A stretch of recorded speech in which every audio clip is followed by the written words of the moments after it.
versus alternator, excitation system, function of excitation system, type of excitation system, this description of the each type, conclusion, and finally I will go through the references.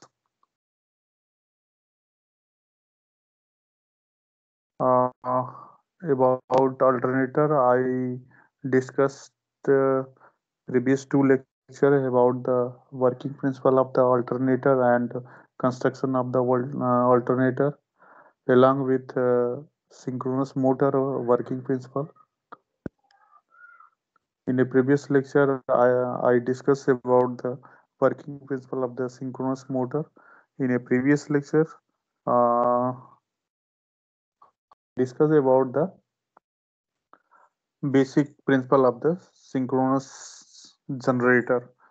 I think the working principle of synchronous motor are already done in your class, and today I will discuss about the type of the excitation system used in alternators.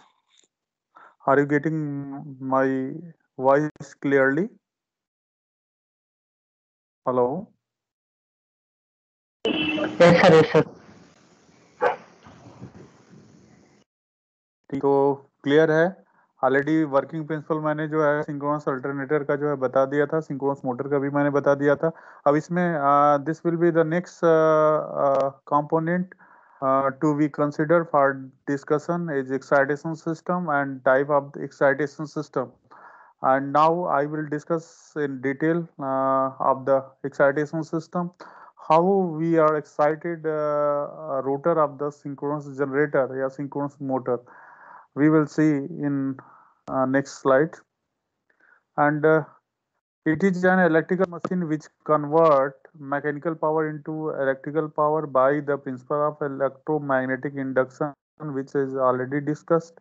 Alternator are the primary source of the all the electrical energy we consume and also the largest energy converter. This is the largest energy converter system, which I already discussed. And if we are talking about already discuss all these things, now I move to next slide. And this is our topic of discussion.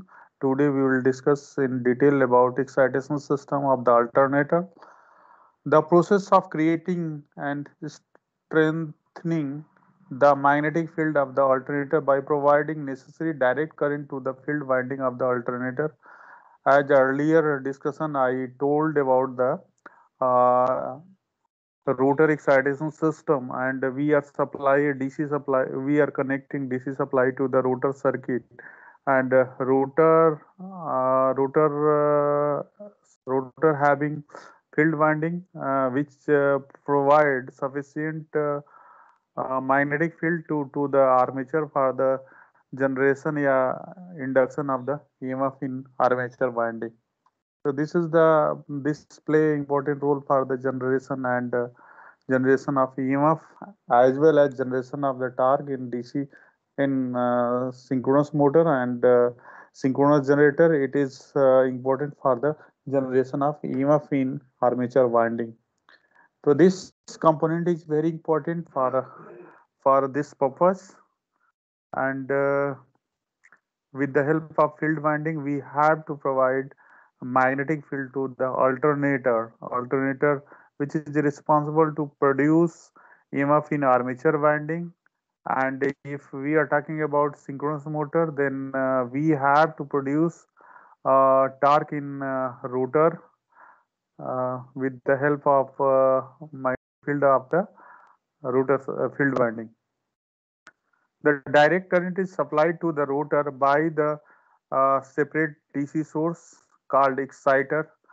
In a previous discussion during when I was discuss about the basic construction of the synchronous machine, I discussed about the we we we have to mount actually we have a DC generator on a same shaft of the alternator and prime mover, which generate DC supply, and that DC supply is connected to the field winding of the alternator, which I told you about that concept. This is the excitation system of the alternator. First of all, the general method of the excitation by the we we mount a DC generator on a common shaft of the alternator, which generate DC supply, and that supply is connected to the uh, rotor field winding with the help of brushes and slip ring, and then the rotor is magnetized permanently if one is behaving north pole and other is south pole. And I already discussed about the how the poles are generated in field winding. ठीक है? Uh, the function of excitation: supply direct current to the field winding for the creating magnetic field. This is the basic function of the excitation system. Second, control voltage and reactive power with the help of controlling excitation voltage to control voltage and reactive power of the generated power of the alternator. Perform protective function. It also perform protective functions.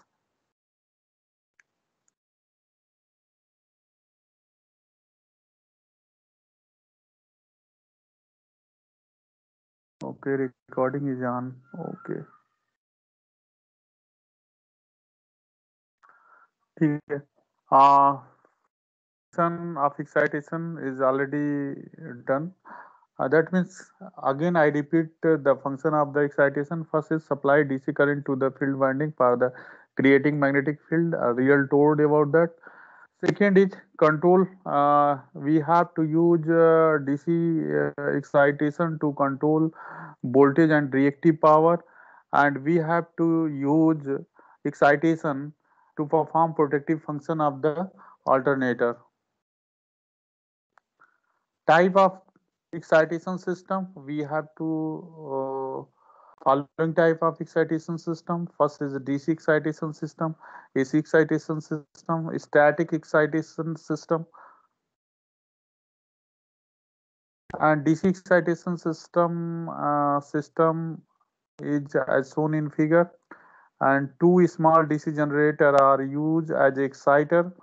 It is the oldest of all due to the various problem nowadays. It is not conventionally used for the large alternators.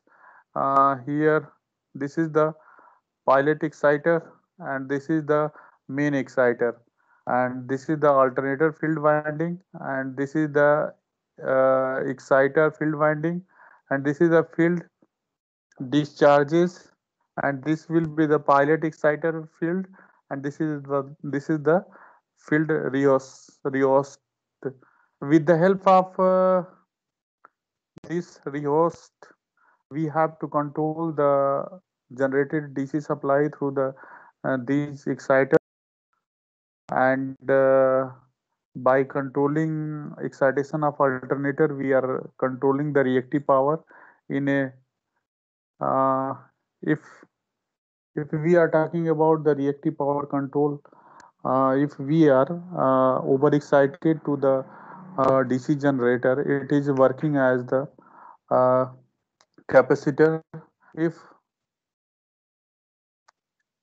our alternator is underexcited, that it is working as a uh, inductor, and this concept is used for the reactive power compensation in our distribution system. That means if need to connect a capacitor, then we have to use synchronous condenser.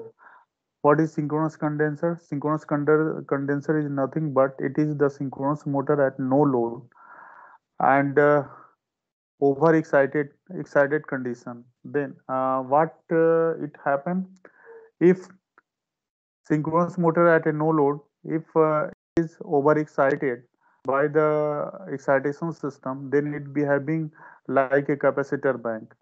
If we are under excited to the DC motor, then it behaving like a reactor. That means कि reactive power can be controlled by the excitation of the alternator. With the help of excitation control, we have to control the reactive power.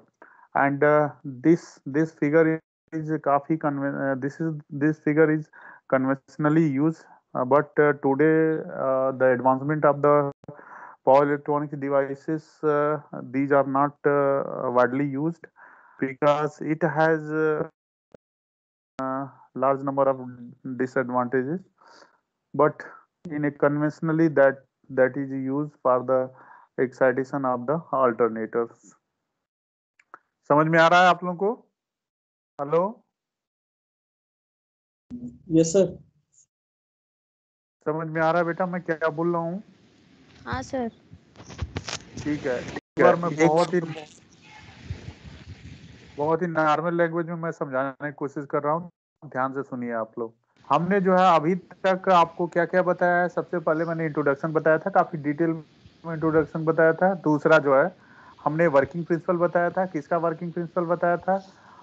Synchronous generator का working principle बताया था और synchronous motor का working principle बताया था। फिर इसके बाद में हमने ये भी बताया था कि रोटर को जो है डीसी से एक्साइटेड करते हैं, तो जब रोटर को डीसी से एक्साइटेड करेंगे तो उसका जो उसके मेथड होंगे। तो आज जो है हम डीसी एक्साइटेशन के मेथड के बारे में बता रहे हैं। जो सबसे पहला जो डीसी एक्साइटेशन मेथड जो हम बता रहे हैं, तो उसमें पहले ही मैंने बताया था कि डीसी जनरेटर को जो है शॉर्ट पे हम माउंट कर देते हैं, वहां से डीसी जनरेट करते हैं और ब्रशेज और स्लिप के थ्रू जो है हम से कनेक्ट कर देते हैं। और एक बार डीसी हमने कनेक्ट कर दिया तो हमारा जो है परमानेंट मैग्नेटाइज हो जाता है फील्ड वाइंडिंग। ठीक है। अब फील्ड वाइंडिंग का मैग्नेटाइजेशन जो है डिपेंड करता है कि हमारा जो है अंडर वोल्टेज मतलब एक्साइटेशन है या ओवर वोल्टेज एक्साइटेशन है। अब इसमें अगर हम बात करें मोटर की बात करें तो मोटर से लोड हटा दें और इसको ओवर एक्साइटेड कर दें। ओवर एक्साइटेड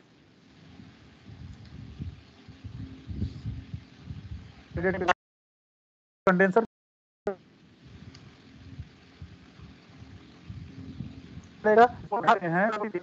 रिएक्टर की तरह काम करना शुरू होता है। इसका यूज जो है डिस्ट्रीब्यूशन इंड पे जो है रिएक्टिव पावर को कंट्रोल करने के लिए किया जाता है। ठीक है। तो अब यहाँ पे जो हमने बेसिक एक्साइटेशन का फंक्शन अभी बताया था रिसेंटली, उसमें जो है मेन फंक्शन बताया था। सबसे पहले जो है कि फील्ड वाइंडिंग को जो मैग्नेटाइज करना, दूसरा जो है वोल्टेज, अगर रिएक्टिव पावर को कंट्रोल कर रहे हैं तो हमारा वोल्टेज भी कंट्रोल होगा। और रिएक्टिव पावर कैसे कंट्रोल होगा वो सारी चीजें मैंने बता दिया। अगर ओवर एक्साइटेड है तो उस केस में कैपेसिटर की तरह काम करेगा, अंडर एक्साइटेड है तो उस केस में जो है रिएक्टर इंडक्टर की तरह काम करेगा। तो यहाँ पे जैसे रिएक्टिव पावर को जो है हमने कंट्रोल कर लिया, हमारा वोल्टेज जो है ऑटोमेटिक कंट्रोल हो जाता है और प्रोटेक्टिव सर्किट की तरह भी इसको यूज करते हैं। ठीक है। अब DC type of excitation system, कितने टाइप के एक्साइटेशन सिस्टम यूज होते हैं? इसमें 3 तरह के एक्साइटेशन सिस्टम यूज होते हैं। पहला जो है DC excitation system, AC excitation system, static excitation system. ये 3 तरह का एक्साइटेशन सिस्टम यूज होता है। सबसे पहले हमने बात किया डीसी एक्साइटेशन सिस्टम का। डीसी एक्साइटेशन में हम क्या करते हैं कि दो जो है डीसी जनरेटर हम लगा देते हैं, कनेक्ट कर देते हैं पैरेलली। देखिए यहाँ पे एक मेन एक्साइटर है, यहाँ पे जो है पायलट एक्साइटर है और यहाँ पे जो है ऑटोमेटिक वोल्टेज रेगुलेटर लगा हुआ है, फील्ड ब्रेकर है। ये सारा अरेंजमेंट जो है इस तरह से किया जाता है ताकि जो है इसके जनरेटेड वोल्टेज को जो है हम कंट्रोल कर सकें। ठीक है ना। यहाँ से कंट्रोल करके जो है हम एक्साइटेशन को कंट्रोल कर लेंगे, एक्साइटेशन को कंट्रोल करके जो है रिएक्टिव पावर को कंट्रोल कर लेंगे। ठीक है ना।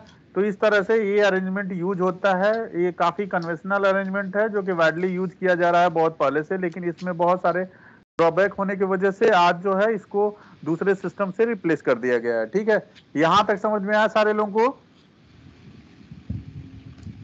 हेलो। ठीक है। अब देखो ये एसी एक्साइटेशन सिस्टम में क्या है, it consist of AC generator and thyristor rectifier bridge directly connected to the alternator shaft or driven by the separate motor. ठीक है ना। that means कि this is the arrangement. In this arrangement we have to we have to use AC generator and thyristor rectifier bridges. You know about thyristor rectifier bridges? Thyristor rectifier bridges के बारे में पता है आप लोगों को? अभी पावर इलेक्ट्रॉनिक्स पढ़ाया गया है कि नहीं पढ़ाया गया? ठीक है बेटा, अभी नहीं पढ़ाया आगे आगे जो है एक सब्जेक्ट पढ़ाया जाएगा आप लोगों को, पावर इलेक्ट्रॉनिक्स पढ़ाया जाएगा, जिसमें कि थायरिस्टर के बारे में बताया जाएगा। Thyristor is similar to the diode, but it has one additional feature, it has gate terminal, ठीक है ना? फॉरवर्ड कंडक्शन मोड और रिवर्स बाइस, मतलब रिवर्स बाइस और फॉरवर्ड बाइस।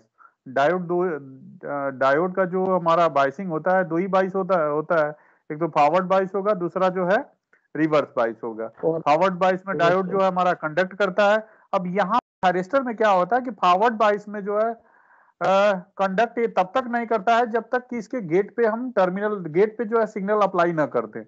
जब गेट पे सिग्नल अप्लाई करते हैं तो ये जो है कंडक्टिंग मोड में चला जाता है। अदरवाइज जो है ये फॉरवर्ड बाइस में होता है लेकिन कंडक्ट नहीं करता है। कंडक्ट करने के लिए नेसेसरी कंडीशन क्या है? फॉरवर्ड बाइस में होना चाहिए, उसके साथ साथ गेट टर्मिनल पे, इस पे 3 टर्मिनल होते हैं, एक एनोड, दूसरा कैथोड और तीसरा जो है गेट होता है। गेट ये जब फॉरवर्ड बाइस में होता है, गेट पे जब हम टर्मिनल अप्लाई करते हैं तो कंडक्ट करता है, ठीक है ना? इसको यूज करके जो है हम रेक्टिफायर ब्रिज बनाते हैं। तो एसी को डीसी में कन्वर्ट करते हैं और इस डीसी को जो है हम अल्टरनेटिव की फील्ड वाइंडिंग को जो है सप्लाई कर देते हैं। कभी कभी क्या होता है कि इस तरह का जो अरेंजमेंट, जो एसी जनरेटर होते हैं, वो सेपरेटली जो है हम मोटर के थ्रू, मतलब अल्टरनेटर सॉफ्ट और ड्रिवन बाय सेपरेट मोटर, कभी कभी सेपरेट मोटर के थ्रू जो हम एसी जनरेटर को ऑपरेट करते हैं, उससे पावर को जनरेट करते हैं, रेक्टिफाई करते हैं और डीसी एक्साइटेशन को जो है कंट्रोल, डीसी को एक्साइट करते हैं। तो these are the AC excitation. It is of two type, brushless excitation system, ये ब्रशलेस एक्साइटेशन सिस्टम यूज होता है। Main exciter is separately excited. Second जो है rotating thyristor excitation system. Second जो है रोटेटिंग थायरिस्टर एक्साइटेशन सिस्टम जो है इसके अंदर यूज किया जाता है, ठीक है? अब देखो ब्रशलेस एक्साइटेशन सिस्टम के अंदर क्या क्या यूज होता है। Eliminate the brush and slip ring, slip ring को इलिमिनेट, पहले भी मैंने बताया था ब्रशलेस मोटर के बारे में बताया था आप लोगों को, कि जिसमें हमने जो है ब्रश और स्लिप रिंग को रिमूव कर दिया था, ठीक है ना? जिसमें डायरेक्ट जो है कम्यूटेटर के थ्रू सप्लाई हम प्रोवाइड कर रहे थे। या रोटर को हमने क्या किया था, उसमें जो है परमानेंट मैग्नेट कर दिया था। परमानेंट मैग्नेट करने से क्या हुआ कि हमको जो है रोटर को डीसी सप्लाई देने की जरूरत ही नहीं पड़ी, जिसकी वजह से क्या हुआ, स्लिप जो हमने एलिमिनेट कर दिया। तो अब इस सिस्टम के अगर डायग्राम की बात करें तो देखिए यहाँ पे एसी एक्साइटर है, एसी एक्साइटर, और ये जो हमारा रेक्टिफायर है, और ये जो है स्टेटर है और रोटर। देखिए यहाँ पे ये रोटर है और ये एसी एसी एक्साइटर है, ठीक है ना? अब ये क्या हो रहा है, यहाँ पे सेंसर लगे हुए हैं। सेंसर जो है ऑटोमेटिक वोल्टेज रिएक्टर, ठीक है? अब यहाँ पे क्या हो रहा है, हमारा स्टेटर है और यहाँ से हमने जो है एसी सप्लाई को यहाँ पे दिया, ये एसी एक्साइटर है। अब यहाँ पे क्या किया कि हमने रेक्टिफायर लगा दिया। रेक्टिफायर में मैंने बताया था कि थायरिस्टर यूज करते हैं, थायरिस्टर यूज करके डीसी में कन्वर्ट किया। अब थायरिस्टर का फीचर्स क्या है कि इसको हम कंट्रोल कर सकते हैं, ठीक है ना? ओवर ओवर वोल्टेज हम इसके थ्रू सप्लाई कर सकते हैं, अंडर वोल्टेज हम इसके थ्रू सप्लाई कर सकते हैं। यहाँ से कंट्रोलिंग करके जो है डीसी वैल्यू को जो हम कंट्रोल कर सकते हैं। और यहाँ पे अल्टरनेटर के अंदर जो हमारा फील्ड वाइंडिंग होती है, फील्ड वाइंडिंग के अंदर जो है जो मैग्नेटाइजेशन होता है, जो नॉर्थ और साउथ पोल जो जनरेट होते हैं, उसको कंट्रोल करके मैंने बताया था कि हम जो है रिएक्टिव पावर को कंट्रोल करते हैं। तो यहाँ पे कंट्रोलिंग करके जो है हम रिएक्टिव पावर को कंट्रोल कर लेते हैं, ठीक है ना? तो this system is known as brushless excitation system. यहाँ तक समझ में आया सारे लोगों को? Hello yes hello. सर। हाँ अच्छा, सर। अब इसकी देखो, इससे पहले जो मैंने मेथड बताया था, इससे पहले मैंने बताया था कि डीसी जनरेटर जो है, दो डीसी जनरेटर हम यूज कर रहे थे। एक तो मेन जनरेटर, दूसरा जो है पायलट जनरेटर हम यूज कर रहे थे, ठीक है ना। तो उसमें क्या हो रहा था कि जो कंट्रोलिंग हो रही थी, कंट्रोलिंग जो है सारी मैन्युअली और कन्वेंशनल मेथड हो रहे थे। लेकिन यहाँ पे देखिए, यहाँ पे टोटल सारा ऑटोमेटिक ऑटोमेटिक कंट्रोलिंग होती है, ठीक है ना। यहाँ पे अगर वोल्टेज का वेरिएशन होता है तो ये सेंसर हमारा सेंस कर लेगा, और उसके अकॉर्डिंग जो है एक्साइटर जो है यहाँ पे डीसी मतलब एसी एक्साइटर लगा हुआ है, उसके अकॉर्डिंग एसी सप्लाई को जनरेट करेगा, और उसी के अकॉर्डिंग जो है हमारा रेक्टिफायर जो है डीसी सप्लाई जनरेट करेगा। समझ में आ रहा है? यानी कि अगर सपोज जो है किसी पर्टिकुलर टाइम पीरियड पे वोल्टेज हमारा डिक्रीज हो गया, ठीक है ना, तो ये क्या करेगा कि यहाँ से डीसी वोल्टेज को बढ़ा देगा, ठीक है। अगर सपोज जो है यहाँ पे वोल्टेज हमारा इंक्रीज होगा, तो ये डीसी डीसी वोल्टेज जो है घटा देगा। जब जो फील्ड फ्लक्स हमारा रिड्यूस हो जाएगा, तो जनरेशन वोल्टेज भी रिड्यूस हो जाएगा। जब फील्ड फ्लक्स इंक्रीज होगा, तो जनरेशन वोल्टेज भी इंक्रीज होगा। वो सारे कैरेक्टरिस्टिक्स आगे आने वाले हैं, वहां पे मैं सारी चीजों को क्लियर कर दूंगा, ठीक है ना। बस यहाँ पे इतना समझिए कि इसके थ्रू जो है काफी स्मूथ कंट्रोलिंग की जाती है रोटर के अंदर, ठीक है। यहाँ तक समझ में आया? Hello. Yes sir. Yes sir.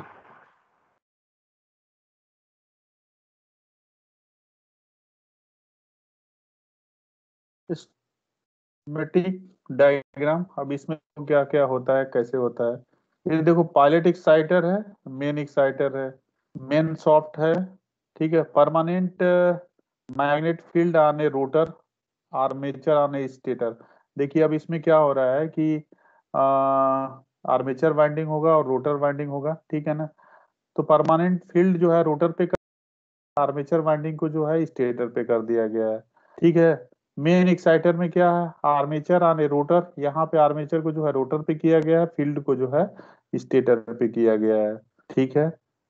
यानी कि ये मोटर की तरह काम करेगा और ये जनरेटर की तरह करेगा, ठीक है। अब इसमें जो है ये थायरिस्टर कंट्रोल ब्रिज रेक्टिफायर लगा हुआ है,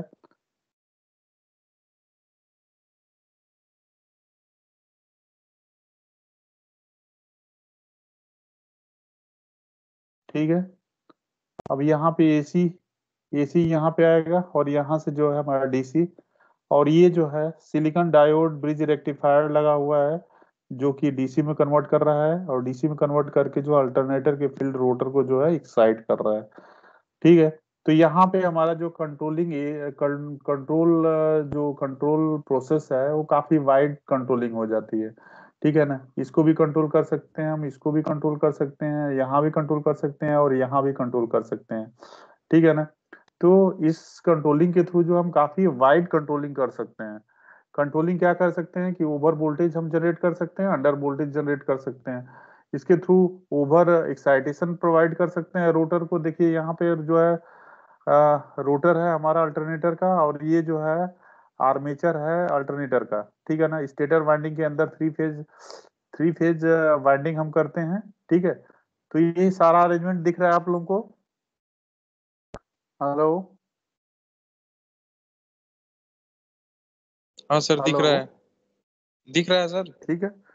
तो आप इसमें देखिए पायलट एक्साइटर, मेन एक्साइटर, और ये सारा जो है सिलिकॉन डायोड ब्रिज रेक्टिफायर, और ये थायरिस्टर कंट्रोल ब्रिज रेक्टिफायर, ये सारा जो है इसको भी कंट्रोल कर सकते हैं हम, ठीक है ना। इसको भी कंट्रोल कर सकते हैं, इसको भी कंट्रोल कर सकते हैं। ये सारे को कंट्रोल करके जो है हम जो जनरेटेड वोल्टेज है उसको कंट्रोल कर सकते हैं, और जनरेटेड वोल्टेज को कंट्रोल करके जो है अल्टरनेटर के रिएक्टिव पावर को जो हम कंट्रोल कर सकते हैं, और वोल्टेज को जो है स्टेबलाइज कर सकते हैं हम, ठीक है ना।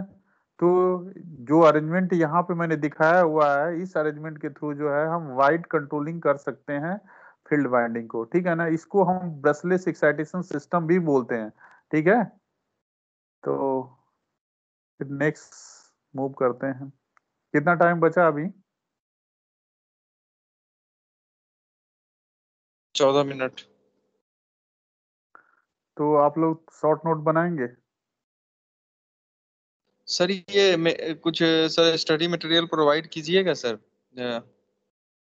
हाँ बेटा, मैं करूंगा सब, ये सारा जितना भी पीपीटी में बढ़ा रहा हूँ सारा पीपीटी दे दूंगा आप लोगों को। ओके सर, ठीक तो है। सर ये सिटी टू से पहले मिल जाता तो ठीक रहता सर। अच्छा ठीक है, मैं देखता हूँ आजकल मैं भेजता हूँ, ठीक है। तो अब इसका ओके जो सर। है फटाफट एक शॉर्ट नोट बना लो, ठीक है। तो मैं स्लाइड जो है ओपन करता हूँ, स्टार्टिंग से करूँ, क्योंकि कर लोगे तो रिवाइज हो जाएगा तुम्हारा, नहीं तो फिर ऐसे हम पढ़ाते जाएंगे और सुनते जाओगे। हाँ, ठीक है, करते हैं, ठीक है। एक लेक्चर और लेंगे इसको कंप्लीट करने के लिए, ठीक है।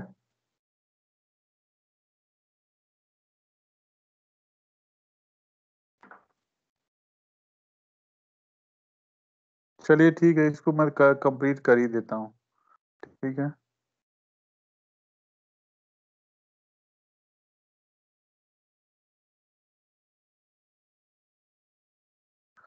अब देखिए क्या है, रोटेटिंग थायरिस्टर एक्साइटेशन सिस्टम। अब जो है इसके अंदर क्या क्या चीजें हैं, देखिए यहाँ पे अल्टरनेटर है, और ये जो है हमारा अल्टरनेटर फील्ड रेक्टिफायर, ठीक है, ये अल्टरनेटर है। अब देखिए यहाँ पे क्या हो रहा है हमारा, AC exciter, field winding rectifier, और ये जो है हमारा बैटरी है, DC exciter, field winding, alternator field rectifier. तो ये भी अरेंजमेंट भी यूज किया जाता है कभी कभी, ठीक है।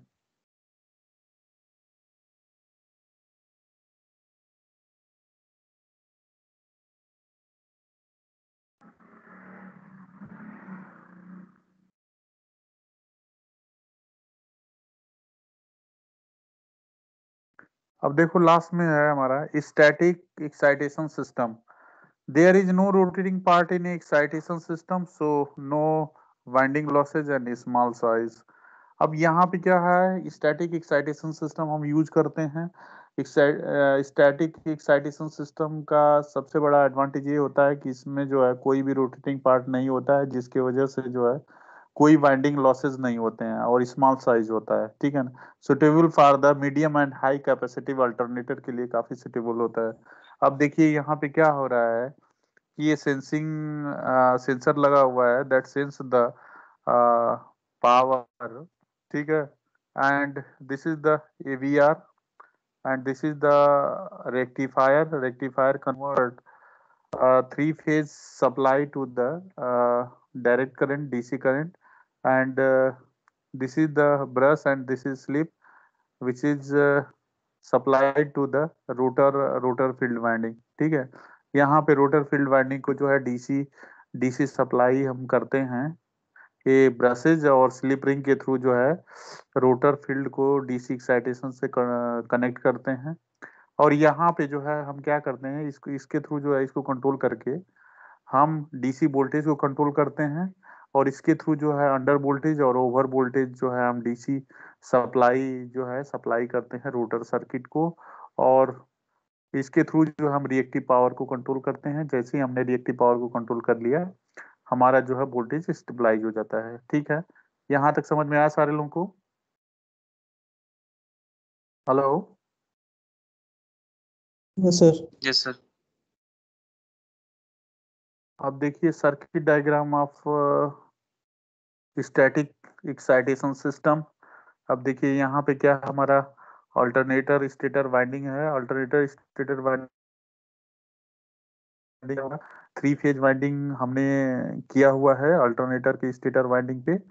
अब यहाँ पे क्या हो रहा है, यहाँ से एसी सप्लाई यहाँ आया, यहाँ से three phase low voltage thyristor bridge है, डीसी यहाँ पे आया, डीसी को जो है कंट्रोल किया गया, ठीक है। कंट्रोल करने के बाद में ये सारे अरेंजमेंट किया गया, अरेंजमेंट करने के बाद जो है फील्ड वाइंडिंग को जो है सप्लाई किया गया।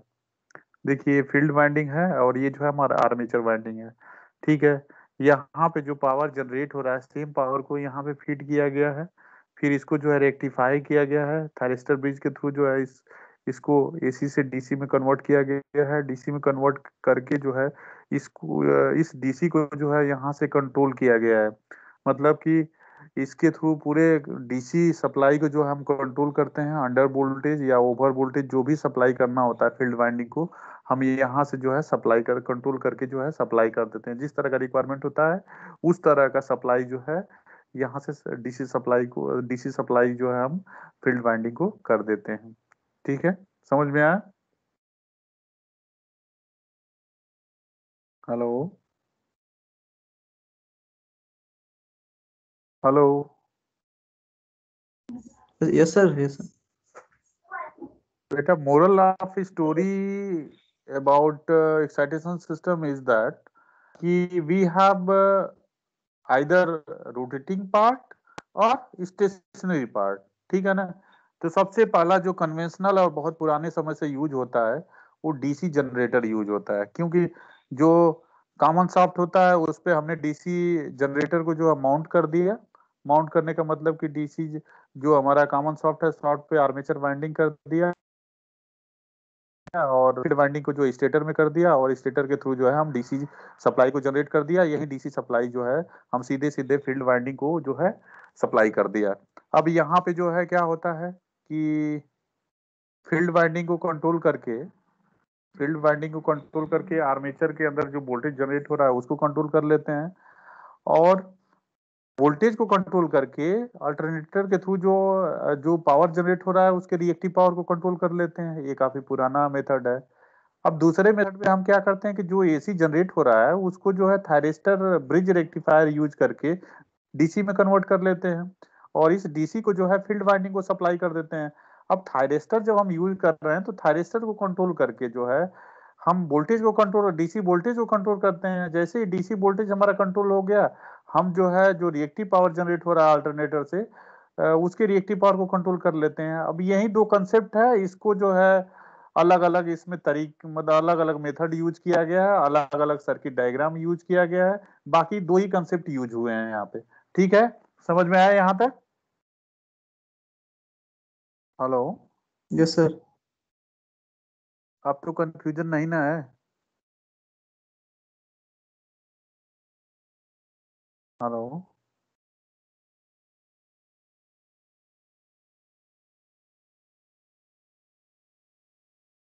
अब selection of the excitation system depend on a various factors. First is alternator power, alternator size, alternator speed and maintenance cost। ठीक है ना? These are the conclusion। अगर और कुछ आपको पढ़ना है तो these are the references। First you can see theory performance of electrical machine by JB Gupta, and this is the website, this is the YouTube, and this is the other link। ठीक है, यहाँ तक समझ में आया आप लोगों को? Yes sir. ठीक है।